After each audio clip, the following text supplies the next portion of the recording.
Shalom semua, apa kabar? Semoga teman-teman semua sehat ya. Wah, bersyukur banget nih, kita masih dikasih kesempatan sama Tuhan.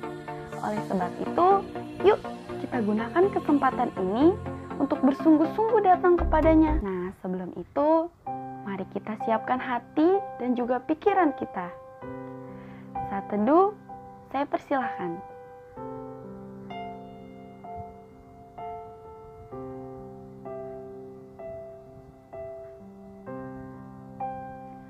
Amin. Allahku dahsyat, Allahku berkuasa. Seluruh bumi sujud menyembah kepadanya. Mari kita meninggikan namanya melalui pujian Allahku dahsyat.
Kita berdoa. Allah Bapa yang sungguh baik, kami mengucap syukur ya Bapa atas berkat-berkat yang selalu Engkau limpahkan kepada kami, atas kemurahan-Mu, atas kebaikan-Mu dalam hidup kami ya Bapa. Terlebih ya Bapa, pada saat ini kami mengucap syukur atas kesempatan yang begitu indah, sehingga kami diberikan kesempatan untuk beribadah kepadamu. Ya Bapa, pimpin hati kami, pimpin pikiran kami. Kiranya kami boleh bersungguh-sungguh beribadah, agar kiranya ibadah kami boleh berkenan di hadapan-Mu, boleh menyenangkan hati-Mu, dan juga boleh membangun iman kami ya Bapa. Ya Bapa, kami juga mau berdoa untuk teman-teman kami yang saat ini masih belum mengikuti ibadah. Kiranya Tuhan yang memberikan kerinduan kepada hati mereka, sehingga mereka di minggu depan mau untuk beribadah remaja ya Bapa. Ya Bapa, kami serahkan ibadah kami ini ke dalam tangan pengasihan-Mu. Hanya di dalam nama Tuhan Yesus Kristus Allah kami yang hidup. Amin. Di saat kita merasa lemah, tak berdaya, putus harapan, percayalah teman-teman bahwa masih ada Tuhan. Kita akan menaikkan setiap pergumulan kita akan menaikkan setiap pokok doa kita angkat pujian, masih ada Tuhan.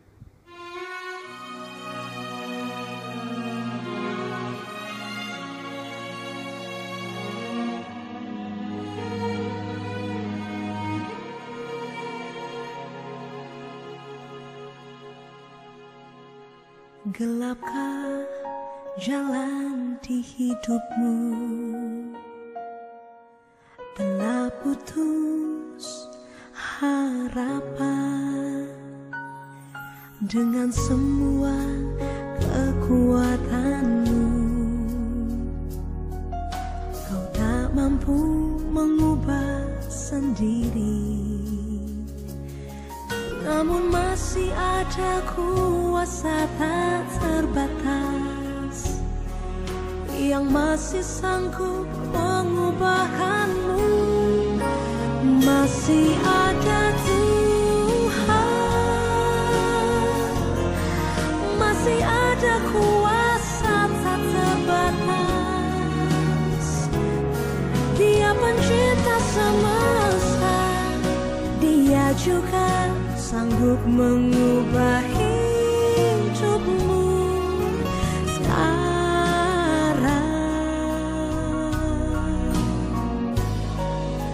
Masih ada Tuhan,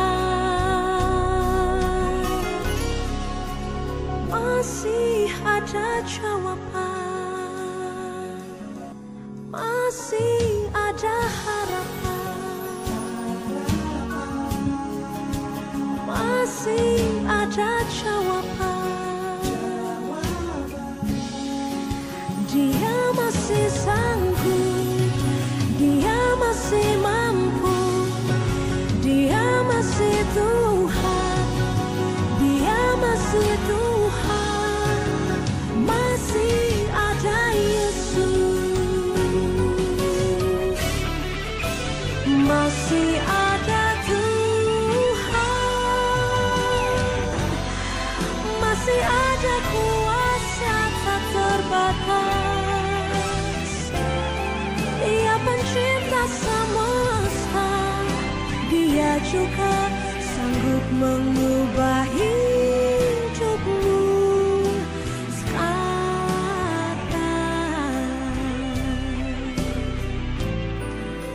Masih ada Tuhan, masih ada jawaban. Kita berdoa. Aba Bapa yang sungguh baik, kami mengucap syukur ya Bapa. Pada saat ini kami masih diberi kesempatan untuk menaikkan setiap syafaat kami ya Bapa. Sebelumnya kami mohon ampunilah segala kesalahan kami ya Bapa, agar kami layak di hadapan-Mu.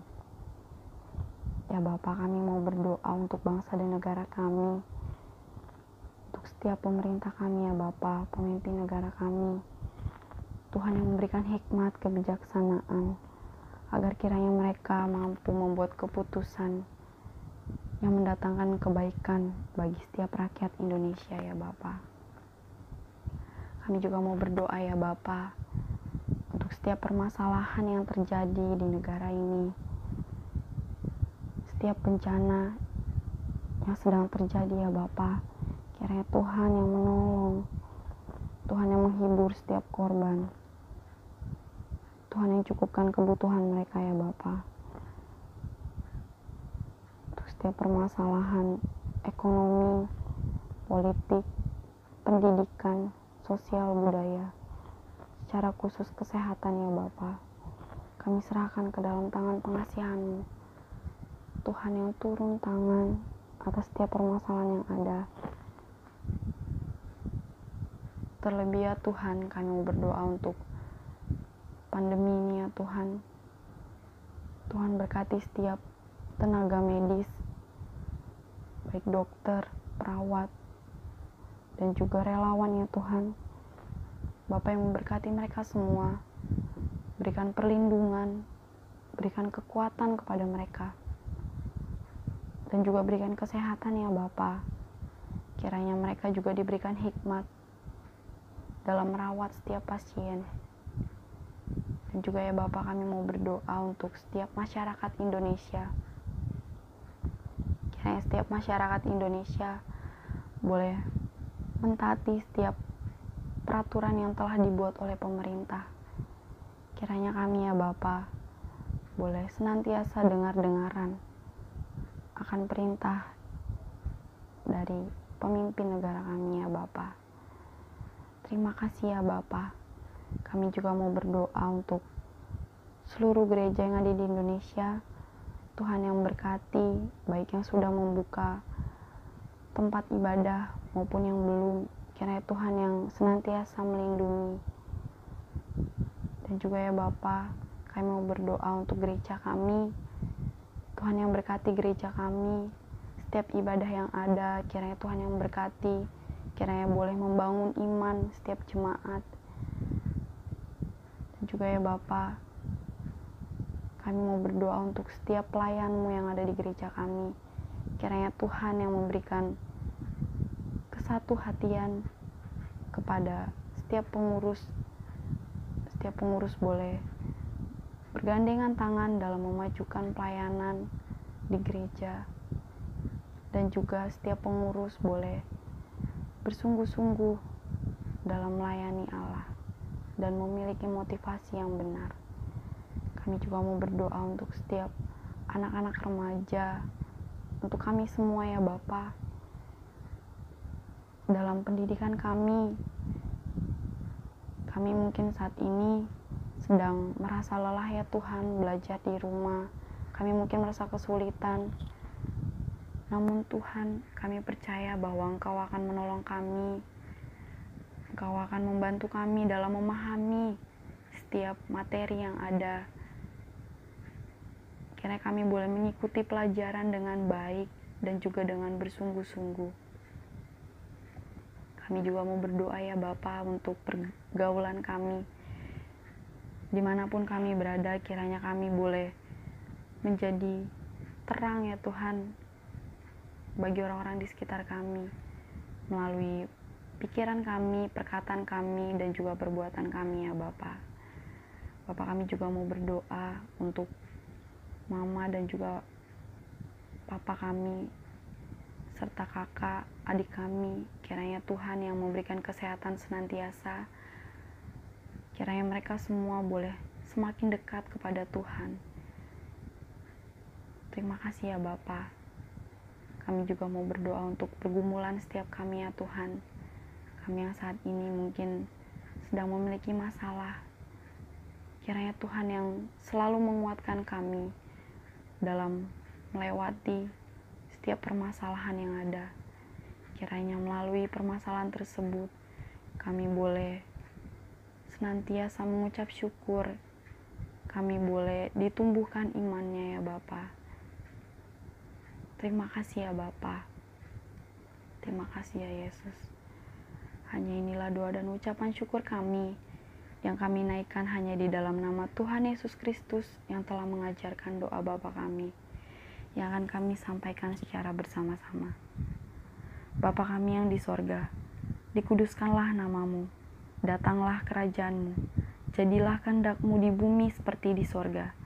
Berikanlah kami pada hari ini makanan kami yang secukupnya, dan ampunilah kami akan kesalahan kami, seperti kami juga mengampuni orang yang bersalah kepada kami. Dan janganlah membawa kami ke dalam pencobaan, tetapi lepaskanlah kami daripada yang jahat.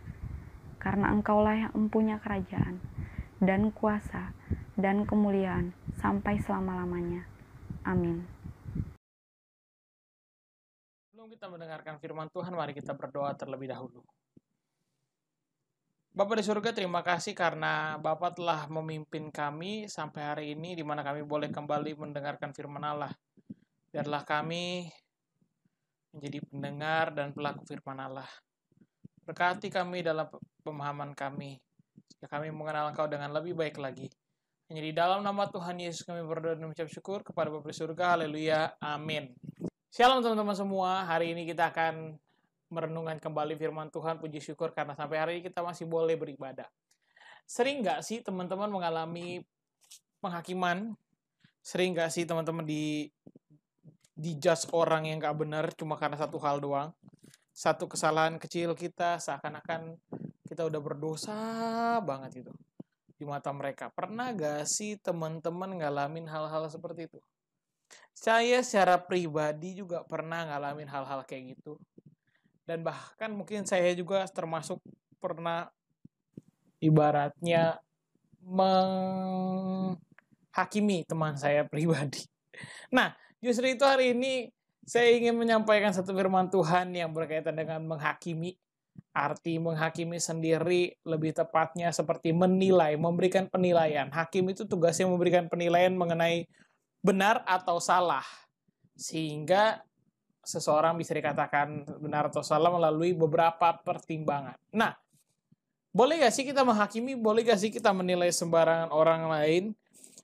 Hari ini kita akan mempelajari hal itu. Oleh sebab itu kita baca ayat kita dari Matius pasal 7 ayat 1 sampai dengan ayat yang kelima.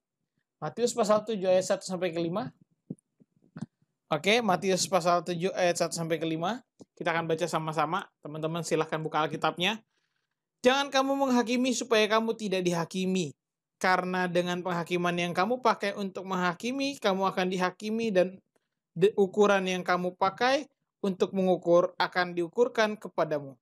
Mengapa engkau melihat selumbar di mata saudaramu, sedangkan balok di matamu tidak engkau ketahui? Bagaimanakah engkau dapat berkata kepada saudaramu, biarlah aku mengeluarkan selumbar itu dari matamu, padahal ada balok di dalam matamu? Hai orang munafik, keluarkanlah dahulu balok dari matamu, maka engkau akan melihat dengan jelas untuk mengeluarkan selumbar di mata saudaramu. Ayat ini jelas tadi bilang bahwa dalam ayat pertama, janganlah kamu menghakimi. Sebenarnya apa sih yang dimaksud jangan menghakimi dalam ayat kita? Kalau kita lihat konteks ayat ini dari ayat 1 sampai berikutnya, nanti kita akan mengerti mengapa disebut jangan menghakimi. Kita akan bahas dulu mengapa disebut atau dikatakan Yesus jangan menghakimi. Alasan pertama kenapa nggak boleh menghakimi, karena satu, kita dibilang jangan menghakimi karena ada peringatan dan kebaikan kita. Seringkali kita menilai orang lain tanpa memikirkan apa efek samping buat saya. Kita berpikir kita akan untung, kita berpikir kita akan jadi lebih baik, kita berpikir kita akan justru jadi dapat ujian. Nah, dalam ayat ini justru menggambarkan hal yang sebaliknya. Dikatakan dalam ayat 2, kenapa kita jangan menghakimi? Dari ayat pertama maksudnya, supaya kamu tidak dihakimi. Sehingga di ayat kedua, karena dengan penghakiman yang kamu pakai untuk menghakimi, kamu akan dihakimi, dan ukuran yang kamu pakai untuk mengukur akan diukurkan kepadamu. Kadang kita lupa gitu. Kita cepat banget menilai perlakuan orang lain tanpa lupa bahwa kita juga akan dinilai hal yang sama. Contoh gini, kita bilang kepada orang lain kalau kita mulutnya, orang itu tuh mulutnya lemes. Lemes banget ya. Lihat tuh rahasia orang dibongkar-bongkar. Tapi kadang kita lupa bahwa kita juga termasuk orang yang seperti itu. Biasanya orang yang menghakimi justru sebaliknya, dia mencari kambing hitam. Bilang, woi pencuri. Biar apa? Biar gak diakui pencuri. Biar dia yang dituduh pencuri. Seringkali kita begitu. Makanya dikatakan di sana, kalau kamu mau menghakimi tunggu dulu. Jangan sampai ukuran yang kamu pakai akan diukurkan kepadamu. Penghakiman yang dipakai akan dihakimi juga kamu seperti kamu menghakimi orang lain.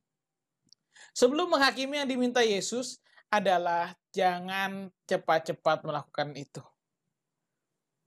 Pikirkan dengan baik. Jangan sampai kamu terkena imbasnya dari apa yang kamu lakukan.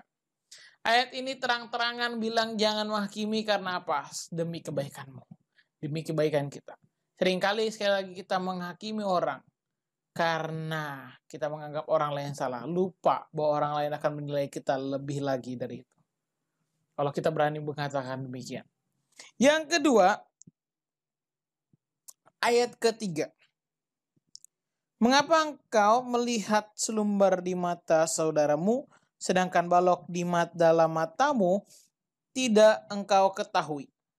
Ayat ketiga bicara tentang mengoreksi diri. Terkadang sebelum kita menghakimi orang, kita lebih terkadang ketika kita menghakimi orang, kita lupa untuk terlebih dahulu menilai diri kita. Sudahkah kita benar? Sudahkah kita baik? Sudahkah kita begini? Nilai dulu, oh iya aku salah, aku begini, aku begitu. Sebelum kita menghakimi orang dan menyatakan, ih salah tuh, lihat tuh kelakuannya, ih pakaiannya tuh aneh, ih kaos kakinya tuh warna-warni, ih giginya belang-belang, kok gigi belang-belang, kulitnya belang-belang. Lihat tuh bedaknya ketebelan, lihat tuh lipstiknya, lihat tuh dia tuh jago main juga kagak. Sering kali bahkan laki-laki nih ya kalau lagi main game, sering banget mengambing hitamkan temannya. Woi noob lu, dasar lu noob. Wah emang gara-gara temennya nih, dasar jadinya kalah. Nah, lupa terhadap kelakuan diri sendiri. Lupa bahwa mungkin juga ada bagian kita karena namanya game tim, ya tim yang bermasalah. Bukan satu orang. Jadi, dalam menghakimi, terkadang kita diingatkan untuk sebelum kamu menghakimi, ingat dulu kesalahanmu. Kenapa? Karena tadi ayat pertama dan kedua, jangan sampai dengan penghakiman yang kamu pakai, dengan ukuran yang kamu pakai, kamu dihakimi. Jadi ingat dulu, terkadang kesalahan kita sebenarnya lebih banyak. Tapi kita cenderung melihat kesalahan orang lain, bukan kesalahan kita. Ada satu contoh ilustrasi. Suatu hari ada sepasang suami istri yang sangat bahagia. Suatu saat seorang istri itu melihat keluar jendela. Dia lihat ada pakaian tetangganya dan dia lihat begitu kotor dan jorok. Si ibu ini langsung cepat bilang, ih ibu tetangga kita itu kasihan ya Pak. Dia nggak pakai sabun yang kita pakai nih. Atau enggak cucinya males tuh, makanya cucinya kotor terus. 2 hari, 3 hari, tiap pagi dia komplain itu terus. Di hari keempat, si suami membersihkan jendela kaca rumahnya. Setelah itu di pagi hari kemudiannya di hari ketika ia mau melihat kembali cucian tetangganya.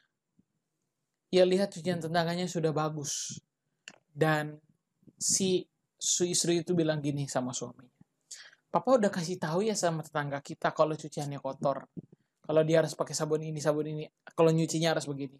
Suami cuma bilang, jendela kaca kita yang aku bersihkan pagi ini, sehingga kamu bisa lihat lebih baik. Terkadang kita lupa mengoreksi diri kita. Kita cepat menyalahkan orang lain, ternyata kita yang jorok. Kita melihat dari sudut pandang kita yang salah. Kita melihat dari sisi yang salah. Tapi dengan singkat, kita langsung menyimpulkan sesuatu. Di ayat keempat, bagaimana engkau dapat berkata, biarlah aku mengeluarkan selumbar dari matamu, padahal ada balok di matamu. Hai orang munafik, keluarkan dahulu balok dari matamu, maka engkau akan melihat dengan jelas untuk mengeluarkan selumbar itu dari mata saudaramu. Setelah kita mengoreksi diri dulu, mengingat tadi seperti tadi si ayah tadi yang tidak cepat mengatai tetangganya yang buruk-buruk, ia justru sebaliknya lebih dahulu membersihkan hidupnya. Kenapa kita dilarang menghakimi? Karena kita terkadang menghakimi dengan penghakiman yang kita buat sendiri. Kita hanya melihat kejadian di satu saat, lalu kita bisa menyimpulkan sesuatu. Karena tanpa fakta yang kuat, itulah disebut namanya penghakiman yang salah. Sama seperti hakim gak bisa menghukum orang dengan satu fakta doang. Harus banyak fakta yang membuktikan, atau ada satu fakta konkret yang utuh yang gak bisa dicela. Contoh, ada rekaman video memang dia lagi nyuri, tanpa saksi mata pun rekaman video cukup.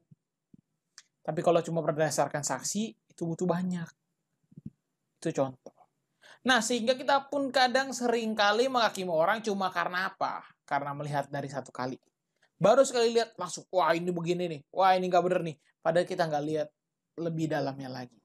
Memang terkadang lebih cepat manusia itu melihat kesalahan daripada keburukan. Melihat kesalahan orang lain. Jadi mari kita bukan mencari-cari kesalahan orang lain. Kalau mau cari kesalahan, carilah kesalahan diri kita sendiri. Ayat ini mengingatkan kita bagaimana kita seharusnya bukan menghakimi orang lain, tapi mulailah menghakimi diri sendiri dulu. Aku udah bener belum, aku udah bener belum, aku yang bener udah bener belum. Baru ngomong kamu udah bener belum. Tapi ini bukan berarti nanti kamu bilang sama pengkhotbahmu atau pendeta-pendeta atau siapapun nanti yang berceramah, kamu bilang, kamu udah bener belum, kamu udah bener belum, kamu udah bener. Saya mau katakan, saya sendiri pun belum benar. Tapi saya mengingatkan kamu biar jangan melakukan hal yang salah. Kita semua berjuang dalam hidup ini untuk melakukan yang terbaik. Sehingga ketika satu orang menasihati kamu, kalau itu baik, itu Tuhan yang menegur kita.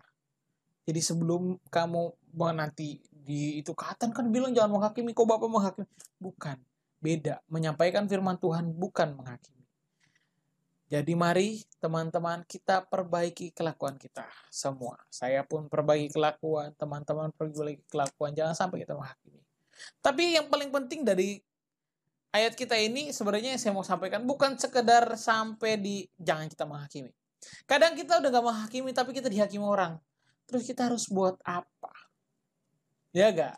Hakimi balik, marahi balik, lawan, hajar, apa? Jawaban yang paling tepat yang digambarkan Yesus ketika dia dihakimi. Ia tidak melawan. Tapi bukan berarti ia bilang, maaf ya aku salah. Enggak. Ketika dia nggak salah, dan dalam penghakiman yang tidak salah, dia tetap berani menyatakan kebenaran. Tapi dia tidak sembarangan bertindak. Dia tidak melawan. Dia tetap ikuti bahkan pengadilan yang tidak baik sekalipun. Terkadang kita terlalu cepat ketika dihakimi orang lain, kita langsung balas dengan pukulan, balas dengan cacian, balas dengan mulut kita yang buruk. Secara otomatis kita kalah. Kenapa? Kita lagi dijelekin dan kita malah menunjukkan kejelekan kita. Jadi semakin kalahlah kamu.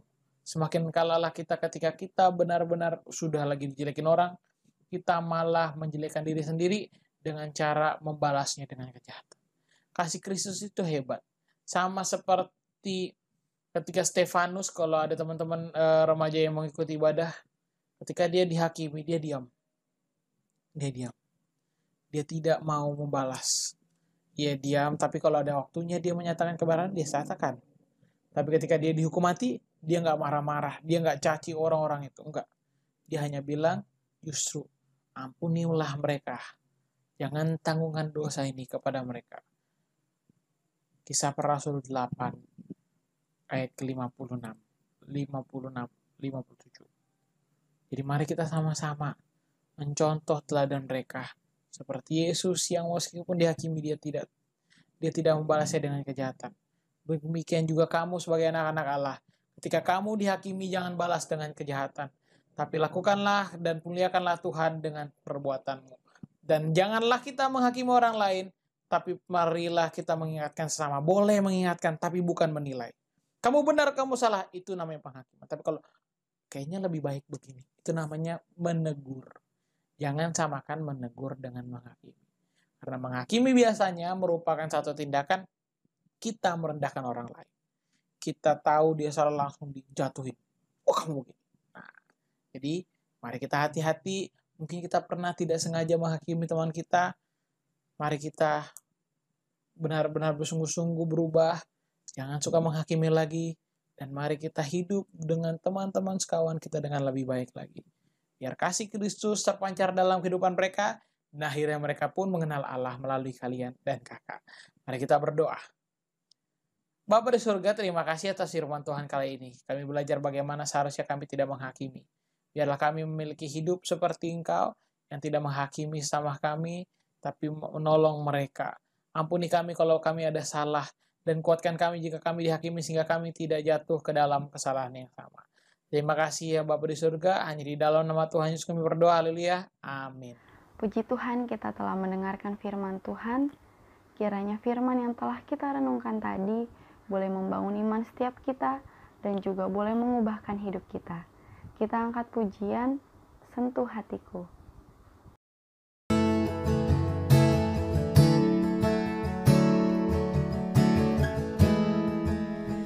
betapa ku mencintai segala yang telah terjadi. Tak pernah sendiri jalani hidup ini, selalu menyertai.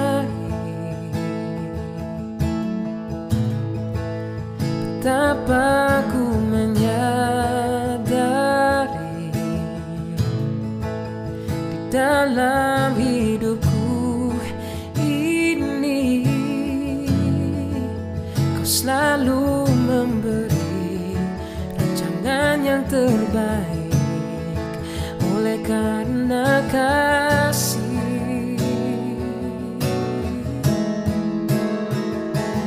Bapa, sentuh hatiku, ubah hidupku menjadi yang baru, bagai emas yang murni. Kau membentuk bejana hatiku. Bapa, ajarku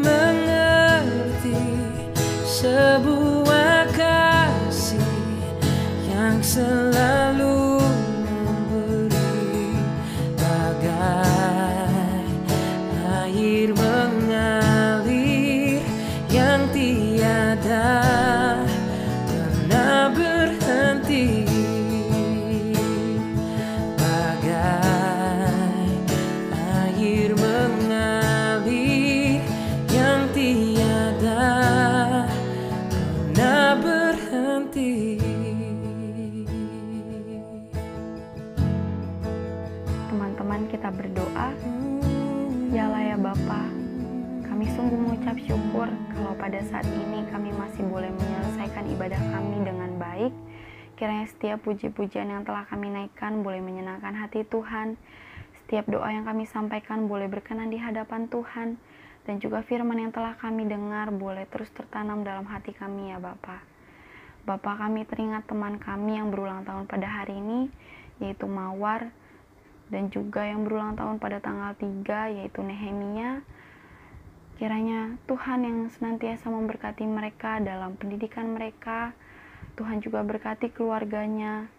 Tuhan berkati pergaulannya juga ya Bapa. Kiranya mereka boleh semakin mengenal Allah dan juga boleh semakin dekat kepada Tuhan. Terima kasih ya Bapa. Kami juga mau berdoa untuk setiap kami ya Tuhan. Kiranya kami boleh senantiasa menjadi teladan dimanapun kami berada ya Bapa. Terima kasih ya Bapa. Hanya di dalam nama Tuhan Yesus Kristus Allah kami yang hidup. Amin. Bapa, terima kasih.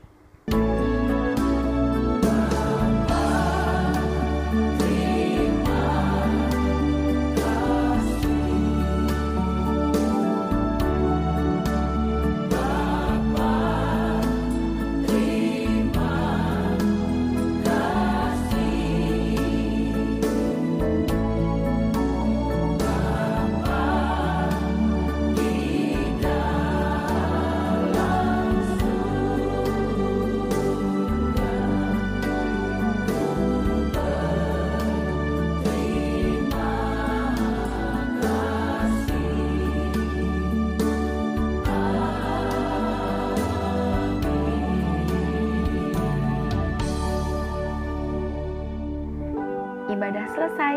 Selamat hari Minggu. Tuhan Yesus memberkati. Jangan lupa jaga kesehatan semua.